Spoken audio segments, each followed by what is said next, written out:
Hello, I'm Nicholas Burris here at the 2018 annual meeting in Sacramento for the OAH, and I am here with Mr. James Zucker to discuss his session, Teaching the Environment and Medicine in the U.S. History Survey, and we're going to discuss it in regards to education. Thank you for being with us here. Oh, thank you very much for inviting me. I really appreciate it.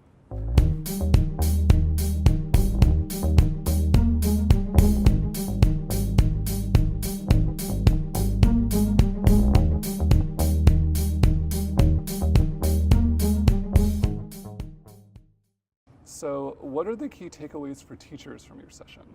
Yeah, so our particular session is a great collaboration between college professor and high school teacher. So I teach AP US history at the high school level. The college professor I'm working with is a man named Dr. Rich Mazzell, and he's done an amazing work on what's called disaster history. So what he looks into is how have flooding and hurricanes affected local communities, especially racial communities.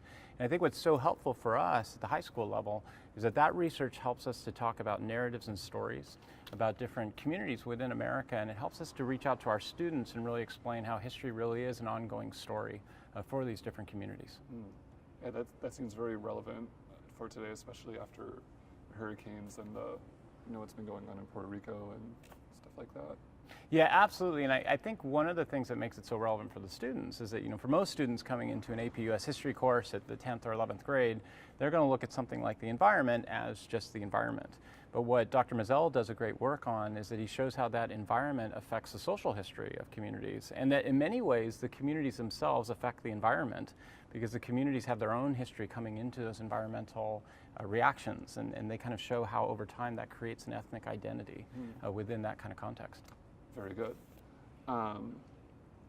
Let's see. One of the habits of mind promoted by historical study enables students to recognize history as an evolving narrative constructed from available sources, cogent inferences, and changing interpretations.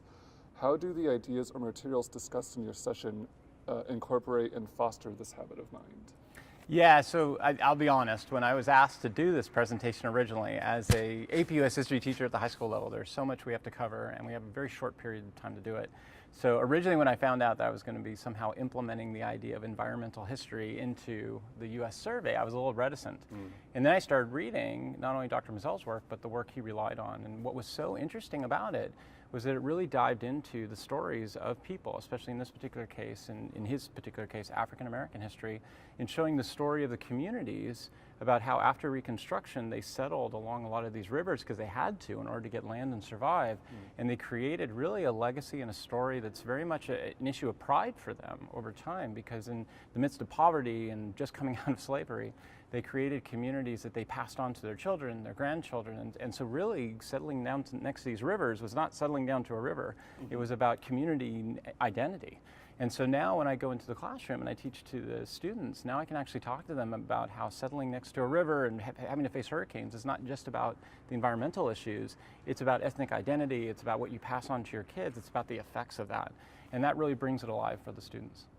Yeah, it sort of reminds me of some of the culture and music that maybe came out of that era. Yep. It's really shaped by its environment. When you talk about how, for instance, sometimes maybe African American music is often related to railroads and things like that, and it could be connected to its environment in that way. That seems really unique. Well, it's interesting you mentioned that because actually Dr. Mazzell brings that up in one of his articles. He talks about how blues music oftentimes came out of this environment of having to face, the environmental disasters that came out of it, but for African Americans it wasn't just the environment.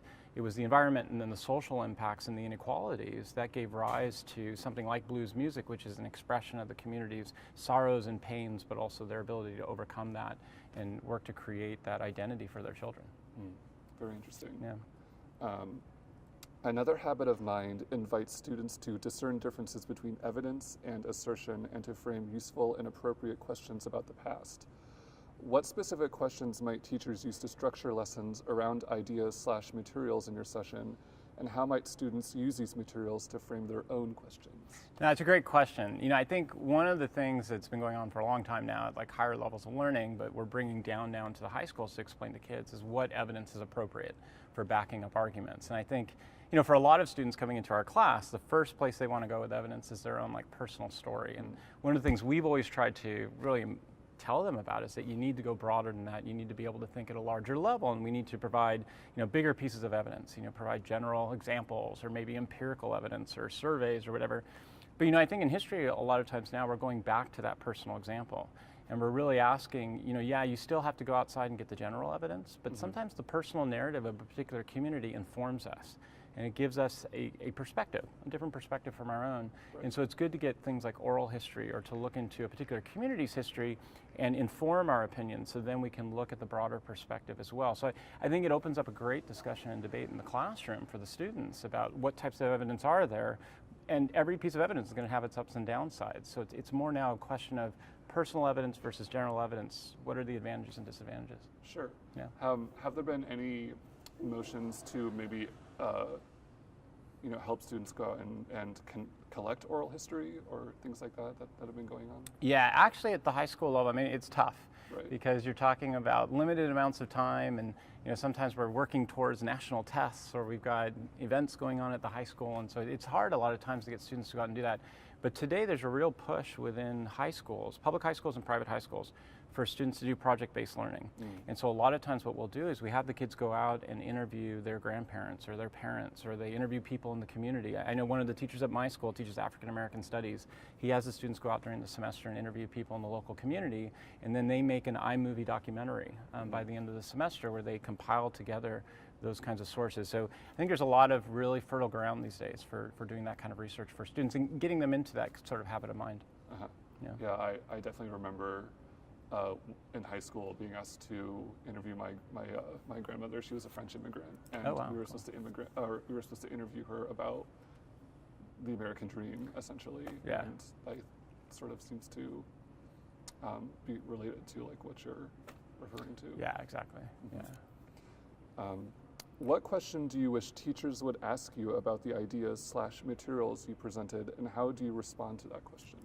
Yeah, so I'm guessing you're talking about in the session today. Yeah, I think there are two questions I can think of that would be really good. For one, I think for us who are teaching in the high school level, how do we take this kind of research from college professors and use it in the high school classroom? I think, one of the things I hope for in the future is that as a high school teacher, a lot of times I feel like, as I was talking before, we've got so much going on, it's hard to keep up with where the field is evolving. And it's so great to have opportunities like this with Dr. Mazel, where you can be informed by what college professors are doing, and it helps to broaden your perspective then on what you're teaching to the students. One of the things that we're doing on a constant basis at the high school level is really exciting our students, motivating them, wanting them to get deeper into history. So the more we can be informed by what college professors are doing, the more we can bring it in and provide different activities for the students to do. And that kind of transitions into the second question. How do we take something like this, which to some extent is a narrow part of research in the survey, and bring it into the survey for high school students who are rapidly on the move and they got 6 or 7 classes from a variety of fields.